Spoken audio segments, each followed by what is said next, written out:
सर्वशक्तिमान परमेश्वर के वचनों के पाठों का संग्रह।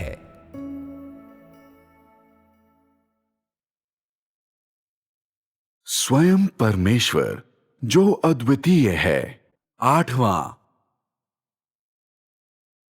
परमेश्वर सभी चीजों के लिए जीवन का स्रोत है। द्वितीय।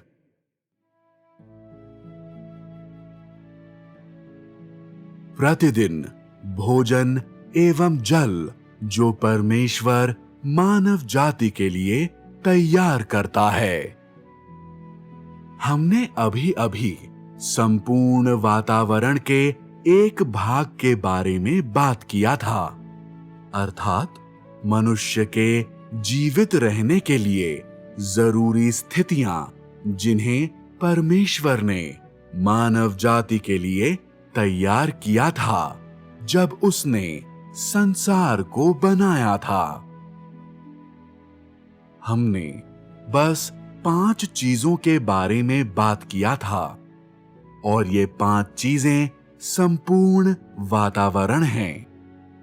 जिस विषय में हम आगे बात करने जा रहे हैं वह शरीर में प्रत्येक मनुष्य के जीवन से करीब से जुड़ा हुआ है। यह एक जरूरी स्थिति है जो शरीर में एक व्यक्ति के जीवन से अधिक मेल खाता है और यह उसके अनुरूप है। यह चीज भोजन है। परमेश्वर ने मनुष्य को बनाया और उसे एक उपयुक्त सजीव वातावरण में रख दिया था। तत्पश्चात मनुष्य को भोजन एवं जल की आवश्यकता पड़ी। मनुष्य को ऐसी आवश्यकता थी, अतः परमेश्वर ने मनुष्य के लिए ऐसी तैयारियों को अंजाम दिया था। इसलिए तुम देख सकते हो कि परमेश्वर के कार्य का हर कदम और उसके द्वारा की गई हर चीज मात्र खोखले शब्द नहीं हैं, परंतु उसे वास्तव में किया गया था। क्या भोजन कुछ ऐसा है जिसके बगैर लोग अपने दैनिक जीवन में नहीं रह सकते हैं? हाँ। क्या भोजन वायु से भी अधिक महत्वपूर्ण है?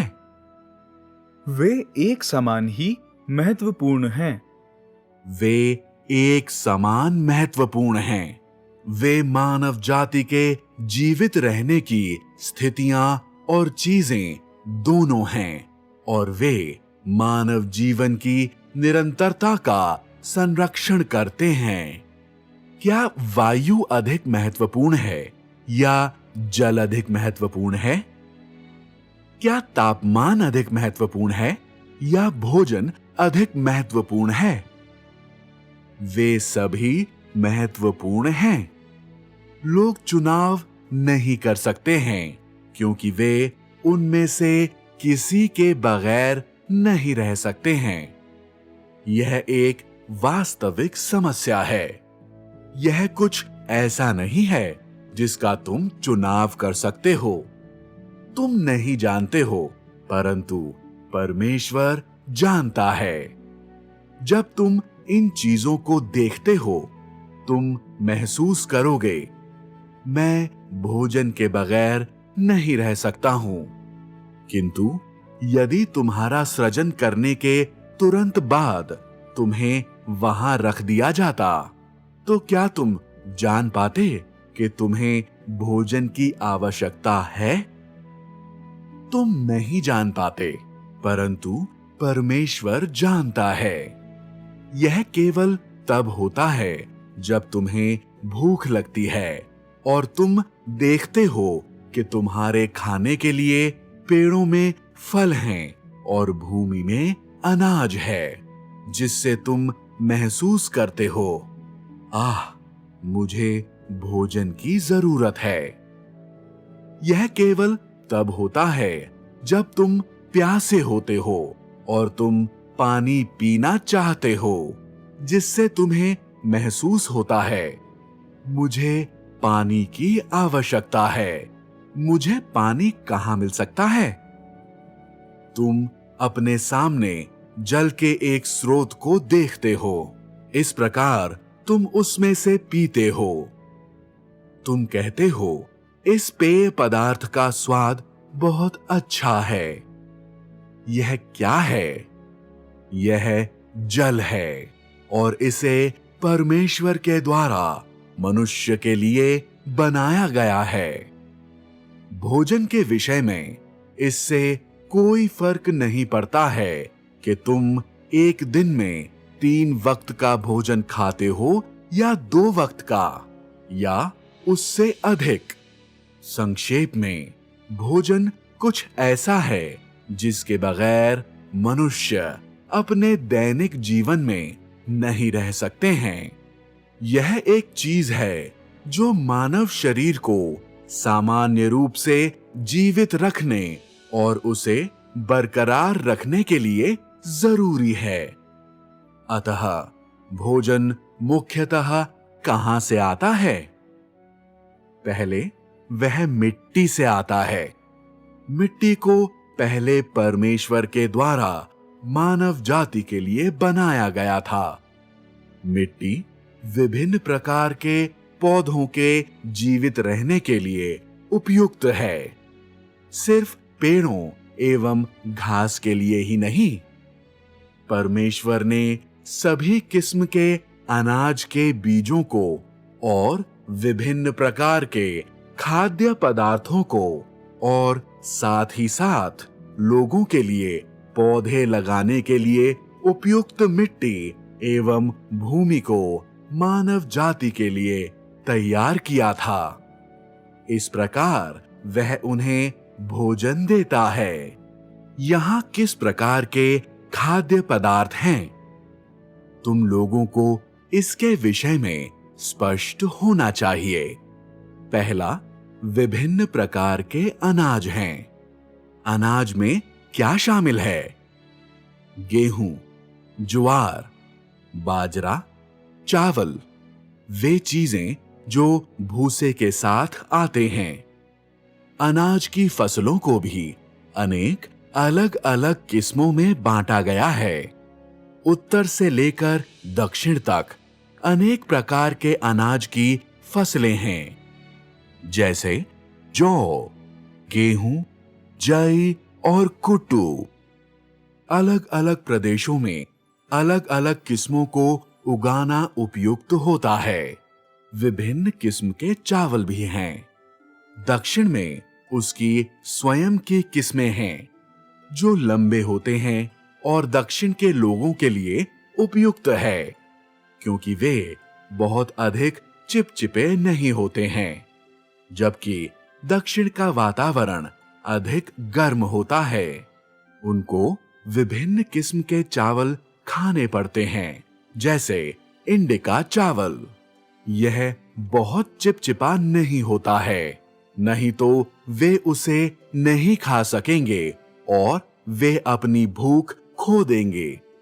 उत्तर के लोगों के द्वारा खाया जाने वाला चावल अधिक चिपचिपा होता है, जबकि उत्तर हमेशा अत्यंत ठंडा होता है। उनको चिपचिपा चावल खाना पड़ता है। उसके अतिरिक्त विभिन्न किस्मों की फलियां हैं। उन्हें जमीन के ऊपर उगाया जाता है। ऐसी भी चीजें हैं जिन्हें जमीन के नीचे उगाया जाता है, जैसे आलू, शकरकंद, अरबी और इत्यादि। आलू को उत्तर में उगाया जाता है। उत्तर में आलू की गुणवत्ता बहुत अच्छी है।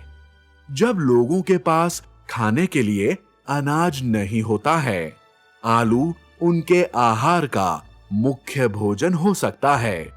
इस प्रकार वे एक दिन में 3 वक्त का भोजन कर सकते हैं। आलू भोजन की आपूर्ति भी कर सकता है। गुणवत्ता के लिहाज से शकरकंद आलू के समान अच्छा तो नहीं होता है, लेकिन तब भी उसे लोगों के द्वारा एक दिन में 3 वक्त के भोजन को बनाए रखने के लिए उपयोग में लाया जा सकता है। जब अनाज उपलब्ध नहीं होता है, तब लोग अपने पेट को भरने के लिए शकरकंद का उपयोग कर सकते हैं। अरबी को भी उसी रीति से इस्तेमाल किया जा सकता है। ये विभिन्न प्रकार के अनाज हैं, लोगों का प्रतिदिन का भोजन एवं पेय पदार्थ। लोग नूडल्स, भाप में पकी हुई पाव रोटियां और चावल के नूडल्स बनाने के लिए विभिन्न प्रकार के अनाज का उपयोग करते हैं। लोग आलू भी खाते हैं और मुख्य भोजन बनाने के लिए आलू और शकरकंद का उपयोग करते हैं। अरबी, जिसे दक्षिण के लोगों के द्वारा अक्सर खाया जाता है, भी एक मुख्य भोजन है। परमेश्वर ने इन विभिन्न किस्मों के अनाज को भरपूरी के साथ मानव जाति को दिया है। इतनी सारी किस्में क्यों हैं? इसमें परमेश्वर की इच्छा को पाया जा सकता है। एक रूप में यह उत्तर, दक्षिण, पूर्व और पश्चिम की अलग अलग मिट्टी और जलवायु के लिए उपयुक्त है। दूसरे रूप में इन अनाजों के विभिन्न अवयव एवं तत्व मानव शरीर के विभिन्न तत्व एवं पदार्थ के साथ मेल खाते हैं। लोग अपने शरीर की आवश्यकताओं के लिए केवल इन अनाजों को खाने के द्वारा विभिन्न पोषक तत्वों और अवयवों को बनाए रख सकते हैं। यद्यपि उत्तरी भोजन और दक्षिणी भोजन अलग अलग हैं, फिर भी उनमें भिन्नताओं की अपेक्षा बहुत अधिक समानताएं हैं। ये भोजन मानव शरीर की सामान्य जरूरतों को पूरी तरह से संतुष्ट कर सकते हैं और मानव शरीर के जीवित रहने की सामान्य दशाओं को बनाए रख सकते हैं। अतः विभिन्न क्षेत्रों में पैदा हुई अनाज की किस्में बहुतायत से क्यों होती हैं? इसका कारण है कि मानव शरीर को उसकी आवश्यकता है, जो ऐसे भोजन के द्वारा प्रदान किया जाता है। उन्हें उसकी जरूरत है, जो विभिन्न खाद्य पदार्थों के द्वारा प्रदान किया जाता है, जिन्हें मानव शरीर को सामान्य दशा में जीवित रखने के लिए और एक सामान्य मानवीय जीवन हासिल करने के लिए मिट्टी से उगाया जाता है। संक्षेप में, परमेश्वर ने मानव जाति के लिए बहुत सोच विचार किया था। वे विभिन्न खाद्य पदार्थ जिन्हें परमेश्वर ने लोगों को दिया था, वे बेस्वाद नहीं हैं, वे बहुत व्यापक हैं। यदि लोग अनाज खाना चाहते हैं, तो वे अनाज खा सकते हैं। कुछ लोग कह सकते हैं, मुझे नूडल्स खाना पसंद नहीं है, मैं चावल खाना चाहता हूं, और वे चावल खा सकते हैं। सभी किस्मों के चावल हैं, लंबा चावल, छोटा चावल, और वे लोगों के स्वाद को संतुष्ट कर सकते हैं। सही है? इसलिए यदि लोग इन अनाज को खाते हैं, जब तक वे अपने भोजन के साथ बहुत अधिक नखरा या भड़काव नहीं दिखाते हैं, उन्हें पोषक तत्वों में कमी नहीं होगी और उन्हें गारंटी दी जाती है कि वे बुढ़ापे तक स्वस्थ रहेंगे। यह वह मूल योजना थी जो परमेश्वर के मस्तिष्क में था जब उसने मानव जाति को भोजन प्रदान किया था। मानव शरीर इन चीजों के बगैर नहीं रह सकता है। क्या यह वास्तविकता नहीं है? हाँ। मानव शरीर इन वास्तविक समस्याओं का समाधान नहीं कर सकता है, किंतु परमेश्वर ने पहले से ही तैयार कर लिया था और पूरी तरह से सोच लिया था। परमेश्वर के पास ऐसी चीजें थीं जिन्हें उसने बहुत पहले से ही मानव जाति के लिए तैयार कर लिया था और उन्हें बहुतायत से तैयार किया था। यह एक प्रमाणित सत्य है। परमेश्वर ने मानव जाति को इन चीजों से कहीं बढ़कर दिया है। यहां सब्जियां भी हैं। जब तुम चावल खाते हो, यदि तुम सिर्फ चावल ही खाते हो तो शायद तुम्हें पोषक तत्वों की कमी होगी।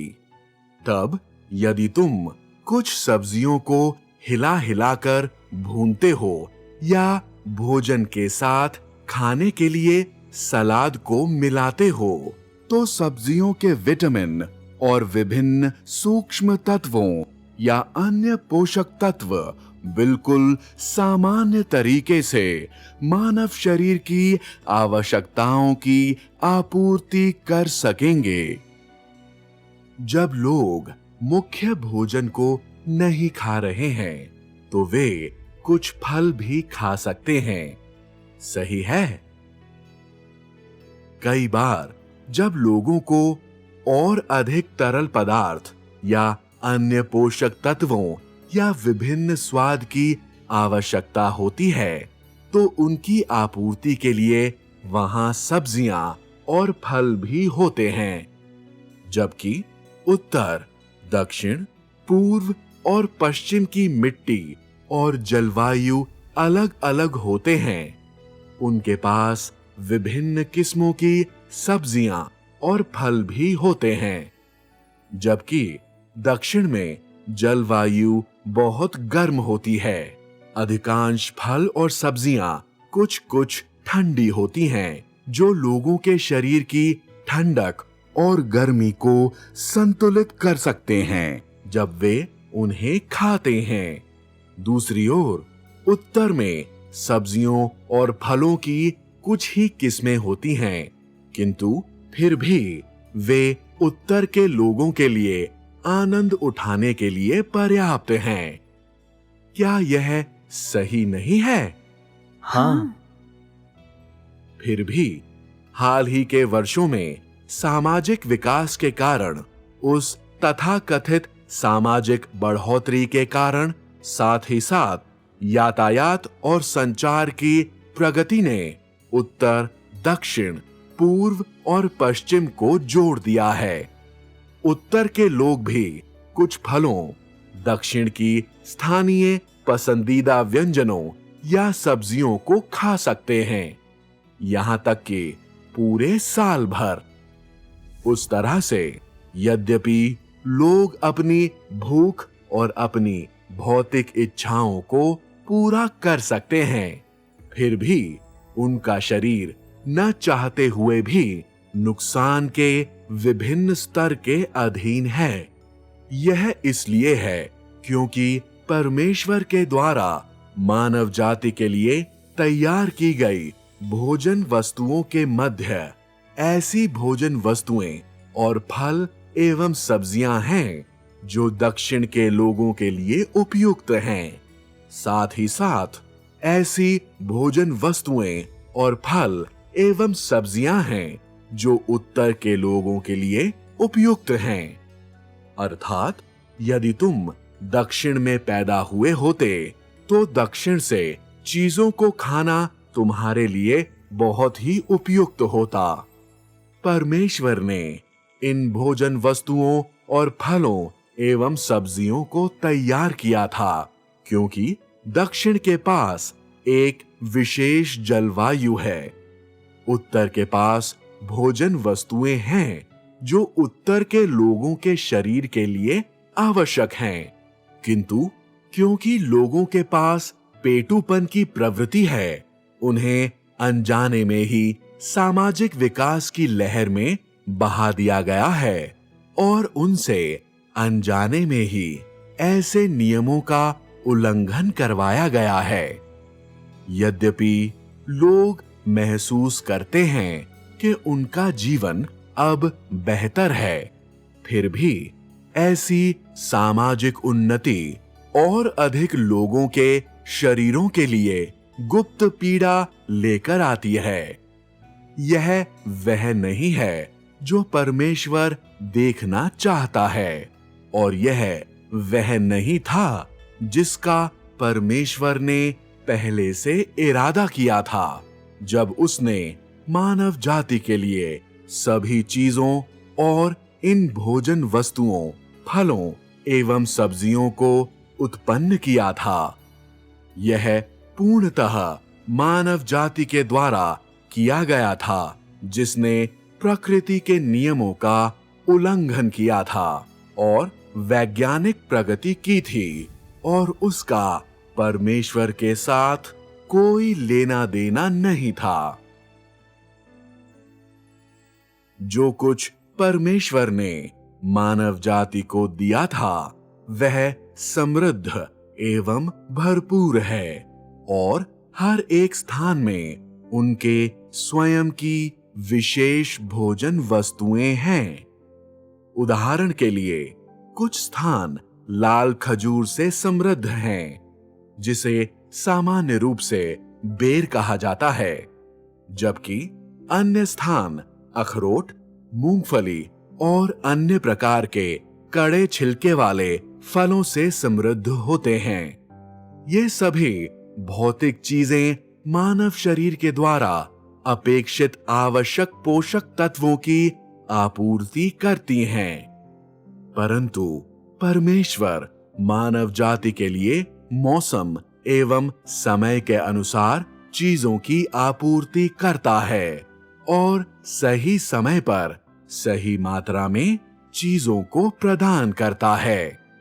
जब से उसने मानव जाति को बनाया था, तब से मानव जाति शारीरिक आनंद का लालच करता है और वह पेटू है, और इस बात से मानव जाति की प्रगति के सामान्य नियमों का उल्लंघन करना और नुकसान पहुंचाना आसान हो गया है।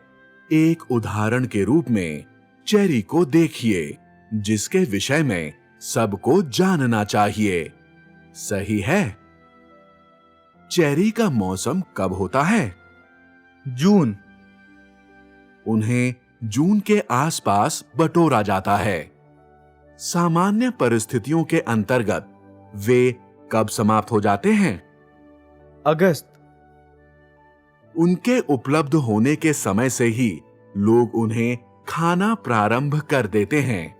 जून से लेकर अगस्त तक 2 महीनों की समयावधि में चेरी केवल 2 महीनों के लिए ही ताजे होते हैं, किंतु वैज्ञानिक पद्धतियों के जरिए लोग उसे 12 महीनों तक बढ़ा सकते हैं, यहां तक कि चेरी के अगले मौसम तक भी। इसका मतलब है पूरे साल भर चेरी मिल सकता है। क्या यह घटना सामान्य है? नहीं। तो चेरी खाने का सबसे बढ़िया मौसम कब है? यह जून से लेकर अगस्त तक की समयावधि है। इस सीमा के बाहर इससे कोई फर्क नहीं पड़ता है कि तुम उन्हें कितना भी ताजा रखो, उनका स्वाद वैसा नहीं होता है, और न ही वे वैसे होते हैं जिनकी आवश्यकता मानव शरीर को होती है। एक बार जब उनकी अवधि समाप्त हो जाती है, फिर इससे कोई फर्क नहीं पड़ता है कि तुम कितना रसायन इस्तेमाल करते हो, तुम कभी भी उसे वैसा नहीं कर सकोगे जैसा वह प्राकृतिक रूप से उगने के समय था। उसके अतिरिक्त रसायन मनुष्यों को जो नुकसान पहुंचाते हैं, वह कुछ ऐसा है कि उसे हटाने या बदलने के लिए कोई कुछ भी नहीं कर सकता है। समझ गए? वर्तमान बाजार की अर्थव्यवस्था लोगों के लिए क्या लेकर आती है? लोगों के जीवन बेहतर तो दिखाई देते हैं। चारों दिशाओं का यातायात वास्तव में सुविधाजनक हो गया है और लोग साल के चारों मौसमों में हर प्रकार के फल खा सकते हैं। उत्तर के लोग अक्सर दक्षिण से केले एवं अन्य भोजन वस्तुएं, स्थानीय विशेष व्यंजन या फल खा सकते हैं। पर यह वह जीवन नहीं है जो परमेश्वर मानव जाति को देना चाहता है। इसे मानव जाति की वैज्ञानिक प्रगति के द्वारा लाया गया है। जो कुछ बाजार की यह अर्थव्यवस्था मानव के शरीर के लिए लेकर आया है, वह प्राकृतिक उन्नति के सामान्य नियमों का उल्लंघन है।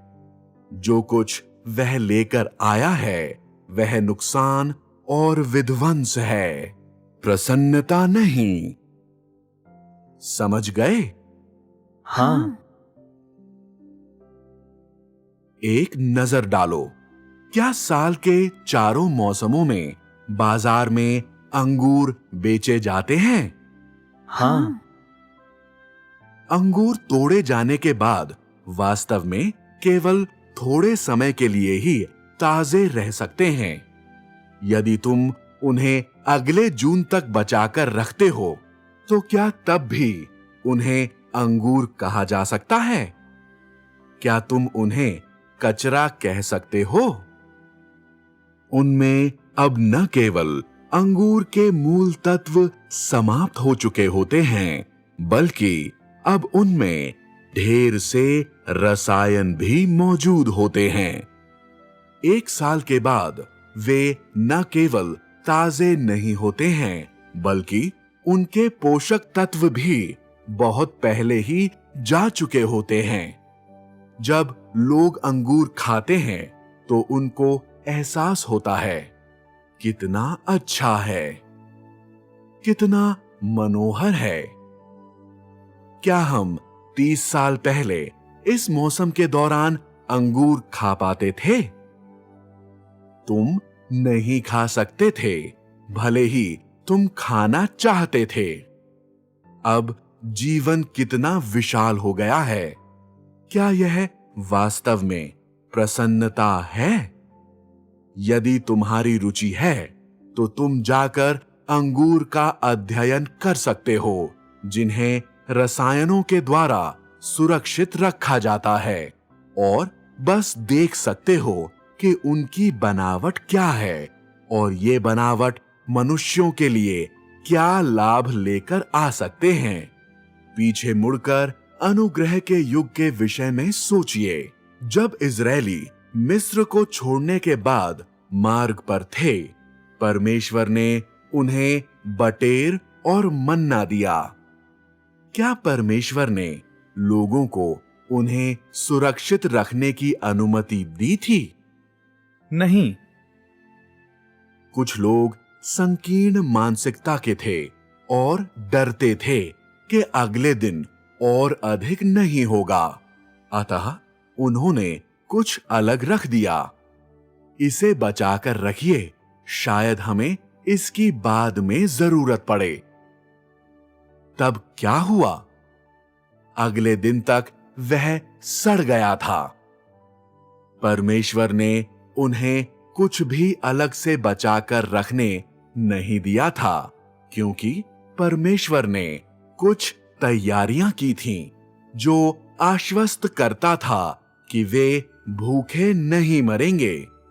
किंतु लोगों के पास ऐसा आत्मविश्वास नहीं था और वे हमेशा कुछ अलग रखना चाहते थे, क्योंकि वे सोचते थे परमेश्वर के कार्य भरोसे के लायक नहीं हैं। तुम इसे देख नहीं सकते हो और तुम इसे छू नहीं सकते हो। यह अभी भी अच्छा है कि आने वाले समय के लिए कुछ अलग रख लिया जाए। हमें पहले से ही बचाकर रखना है, क्योंकि यदि तुम अपने लिए बचने का कोई मार्ग नहीं ढूंढते हो तो कोई तुम्हारी परवाह नहीं करेगा। जैसा कि तुम देख सकते हो, मानव जाति के पास ऐसा आत्मविश्वास नहीं है, न ही उनके पास परमेश्वर में सच्चा विश्वास है। वे हमेशा आने वाले समय के लिए कुछ न कुछ बचाकर अलग रखते हैं और जो कुछ परमेश्वर ने मानव जाति के लिए तैयार किया है, वे उसके पीछे की सारी चिंता और विचार को कभी नहीं देख सकते हैं। वे बस हमेशा से उसका एहसास करने में असमर्थ हैं। वे हमेशा परमेश्वर पर भरोसा नहीं करते हैं। वे हमेशा सोचते हैं परमेश्वर के कार्य भरोसे के लायक नहीं हैं। कौन जानता है कि परमेश्वर इसे मानव जाति को देगा या वह इसे कब देगा? यदि मैं वास्तव में भूखा हूं और परमेश्वर इसे मुझे नहीं देता है, तो क्या मैं भूखा नहीं मर जाऊंगा? क्या मुझ में पोषक तत्वों की कमी नहीं हो जाएगी? देखिए, मनुष्य का आत्मविश्वास कितना छोटा सा है। अनाज, फल और सब्जियां, सभी प्रकार के कड़े छिलके वाले फल, सभी शाकाहारी भोजन हैं। यद्यपि वे शाकाहारी भोजन हैं, फिर भी उनके पास मानव शरीर की आवश्यकताओं को संतुष्ट करने के लिए पर्याप्त पोषक तत्व हैं। फिर भी परमेश्वर ने नहीं कहा मनुष्य को इन चीजों को देना पर्याप्त है। मानव जाति बस इन चीजों को ही खा सकता है। परमेश्वर वहां नहीं रुका और उसके बजाय उसने ऐसी चीजों को तैयार किया जो मानव जाति को और भी अधिक स्वादिष्ट लगते थे। ये चीजें कौन सी हैं? ये विभिन्न किस्मों के मांस और मछलियां हैं जिन्हें तुम लोग अपने भोजन की मेज पर देखना चाहते हो और प्रतिदिन खाना चाहते हो। साथ ही अनेक किस्मों के मांस और मछलियां हैं। सारी मछलियां जल में रहती हैं। उनके मांस का स्वाद उनसे भिन्न है जिन्हें भूमि पर पाला जाता है, और वे मानव जाति को अलग अलग पोषक तत्व प्रदान कर सकती हैं।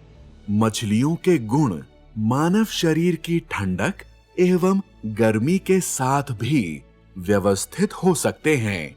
अतः वे मानव जाति के लिए बहुत ही हितकारी हैं। परंतु जो स्वादिष्ट लगता है उसे बहुतायत से प्राप्त नहीं किया जा सकता है। अभी भी वही कहावत है, परमेश्वर मानव जाति को सही समय पर सही मात्रा देता है ताकि लोग सामान्य और उचित रीति से इन चीजों का मौसम एवं समय के अनुरूप आनंद उठा सकें। मुर्गी पालन में क्या शामिल है? मुर्गी, बटेर, कबूतर इत्यादि। बहुत से लोग बत्तख और कलहंस भी खाते हैं। यद्यपि परमेश्वर ने तैयारियां की हैं अपने चुने हुए लोगों के लिए, फिर भी परमेश्वर के पास मांगे हैं और उसने अनुग्रह के युग में एक निश्चित दायरा निर्धारित किया है। अब यह दायरा व्यक्तिगत स्वाद और व्यक्तिगत समझ पर आधारित है। ये विभिन्न किस्मों के मांस मानव जाति को अलग अलग पोषक तत्व प्रदान करते हैं जो प्रोटीन एवं आयरन की दोबारा पूर्ति करते हैं, लहू को समृद्ध करते हैं, मांसपेशियों एवं हड्डियों को बलवंत करते हैं और अधिक ऊर्जा प्रदान करते हैं। इसके बावजूद कि उन्हें पकाने एवं खाने के लिए लोग कौन कौन से तरीकों का उपयोग करते हैं। संक्षेप में, एक ओर ये चीजें स्वाद एवं भूख को बढ़ाने के लिए लोगों की सहायता कर सकते हैं और दूसरी ओर उनके पेट को संतुष्ट कर सकते हैं। सबसे महत्वपूर्ण चीज तो यह है कि वे मानव शरीर के लिए दैनिक पोषक तत्वों की उनकी जरूरत को प्रदान कर सकते हैं। ये वे विचार हैं जो परमेश्वर के पास थे जब उसने मानव जाति के लिए भोजन बनाया था। मांस के साथ ही साथ शाकाहारी भोजन भी। क्या यह समृद्ध एवं भरपूर नहीं है? हाँ। परंतु लोगों को समझना चाहिए कि परमेश्वर के मूल इरादे क्या थे जब उसने मानव जाति के लिए सभी भोजन वस्तुओं को बनाया था। क्या यह मानव जाति को अनुमति देने के लिए था कि वह लालच से इन भौतिक भोजन वस्तुओं का आनंद उठाए? क्या होता यदि लोग अपनी भौतिक इच्छा को संतुष्ट करने में लिप्त हो जाते? क्या वे बहुत अधिक मोटे ताजे नहीं हो जाते? क्या अति पोषण मानव शरीर के लिए सब प्रकार की बीमारियां लेकर नहीं आता? परमेश्वर के द्वारा बनाए कुदरत के नियमों को धोखा देना निश्चित तौर पर अच्छा नहीं है। इसीलिए परमेश्वर सही समय पर सही मात्रा को बांटता है और उसने लोगों को विभिन्न समयावधि एवं मौसम के अनुरूप अलग अलग भोजन का आनंद उठाने की अनुमति दी है। यह सबसे अच्छा तरीका है। उदाहरण के लिए, बहुत ही गर्म ग्रीष्म ऋतु में रहने के बाद लोग अपने शरीर में थोड़ी बहुत गर्मी, रोग संबंधी सूखापन या नमी जमा कर लेते हैं। जब शरद ऋतु आती है, बहुत सारे फल पक जाते हैं और जब लोग कुछ फलों को खाते हैं तो उनका सूखापन चला जाएगा। उसी समय पशु एवं भेड़ें हृष्ट पुष्ट हो जाएंगे। अतः लोगों को पोषण के लिए कुछ मांस खाना चाहिए।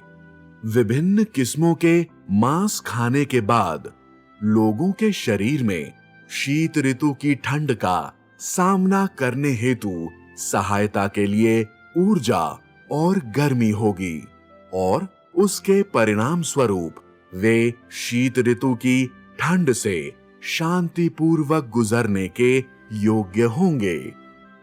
मानव जाति के लिए कौन से समय में कौन सी चीज को तैयार करना है और कौन से समय में कौन सी चीज को उगने, फलवंत होने और पकने की अनुमति देना है, इन सब को परमेश्वर के द्वारा नियंत्रित किया गया है और इन सब का प्रबंध बहुत पहले ही परमेश्वर के द्वारा किया गया था और वह भी बहुत नाप नाप कर। यह मात्र ऐसा है कि मानव जाति परमेश्वर की इच्छा को नहीं समझता है।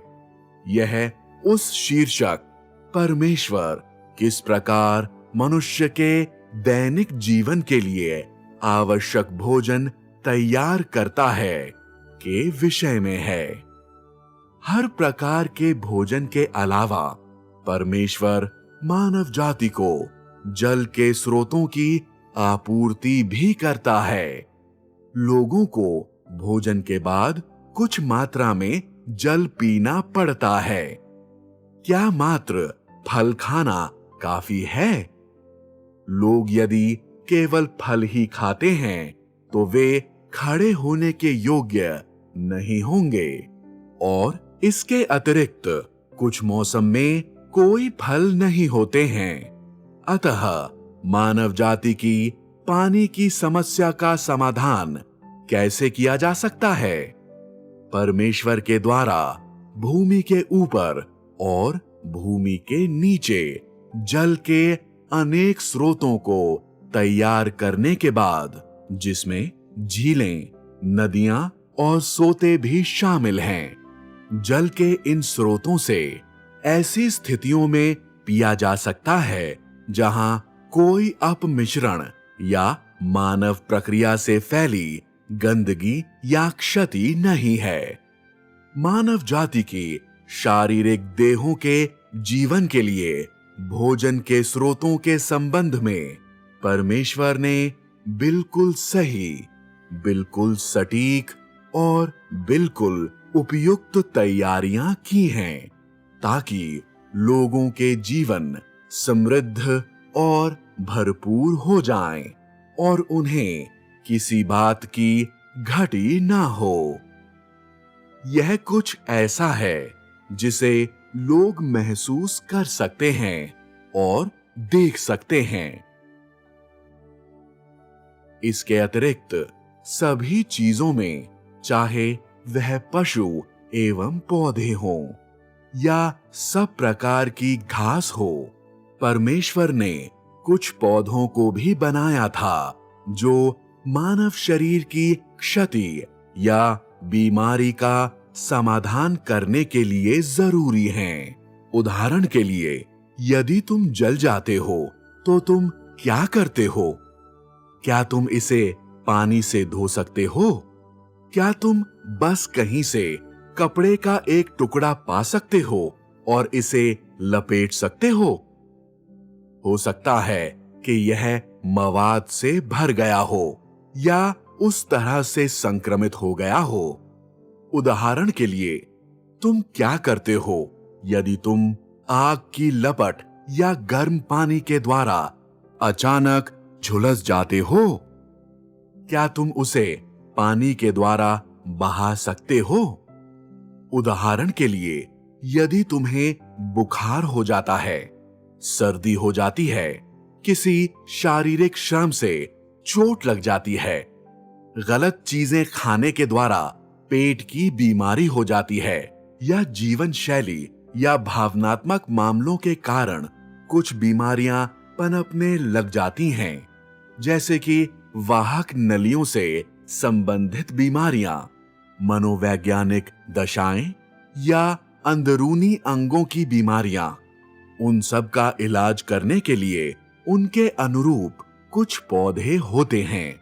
ये वे पौधे हैं जो रुकावट को दूर कर लहू के बेहतरीन बहाव के लिए, दर्द में राहत के लिए, लहू के बहाव को रोकने के लिए, शरीर के किसी अंग को चेतना शून्य करने के लिए, सामान्य त्वचा पुनः प्राप्त करने में लोगों की सहायता के लिए, शरीर में लहू के रुकावट को दूर करने के लिए और शरीर के विष को निकालने के लिए रक्त के प्रवाह को बढ़ाते हैं। संक्षेप में, इन सभी को दैनिक जीवन में इस्तेमाल किया जा सकता है। वे लोगों के लिए उपयोगी हैं और उन्हें मानव शरीर हेतु आवश्यकता के समय के लिए परमेश्वर के द्वारा बनाया गया है। इनमें से कुछ को परमेश्वर के द्वारा अनुमति दी गई है कि उन्हें मनुष्य के द्वारा अनजाने में खोज लिया जाए, जबकि अन्य को किसी विशेष प्राकृतिक घटना से या परमेश्वर के द्वारा तैयार किए गए कुछ लोगों के द्वारा खोजा गया था। अपने खोज का अनुसरण करते हुए मनुष्य उन्हें आने वाली पीढ़ियों को सौंपता जाएगा और बहुत से लोग उनके बारे में जान पाएंगे। इस तरह परमेश्वर के द्वारा इन पौधों की सृष्टि का मूल्य और अर्थ है। संक्षेप में, ये सभी चीजें परमेश्वर की ओर से हैं और उन्हें उस समय तैयार किया गया और रोंपा गया था जब उसने मानव जाति के लिए एक सजीव वातावरण बनाया था। ये सभी चीजें बहुत ही जरूरी हैं। क्या यह नहीं दिखाता है कि जब परमेश्वर ने आकाश एवं पृथ्वी और सभी चीजों को बनाया था, उसके विचार मानव जाति की अपेक्षा बेहतर थे? जब तुम वह सब कुछ देखते हो जिन्हें परमेश्वर ने बनाया है, तो क्या तुम परमेश्वर के कार्य के व्यावहारिक पक्ष को महसूस कर सकते हो? परमेश्वर ने गुप्त में कार्य किया था, जब मनुष्य इस पृथ्वी पर आया ही नहीं था, अर्थात इस मानव जाति के संपर्क में आने से पहले ही। परमेश्वर ने इन सब को बना लिया था। जो कुछ भी उसने किया था वह मानव जाति के लिए था, उनके जीवित रहने के लिए और मानव जाति के अस्तित्व के विचार के लिए था, ताकि मानव जाति इस समृद्ध और भरपूर भौतिक संसार में रह सके जिसे परमेश्वर ने उनके लिए बनाया था और जिससे वे प्रसन्नता से जी सकें। उन्हें भोजन एवं वस्त्रों की चिंता न करना पड़े और उन्हें किसी बात की कोई घटी न हो। मानव जाति ऐसे वातावरण में निरंतर संतान उत्पन्न करता है और जीवित रहता है।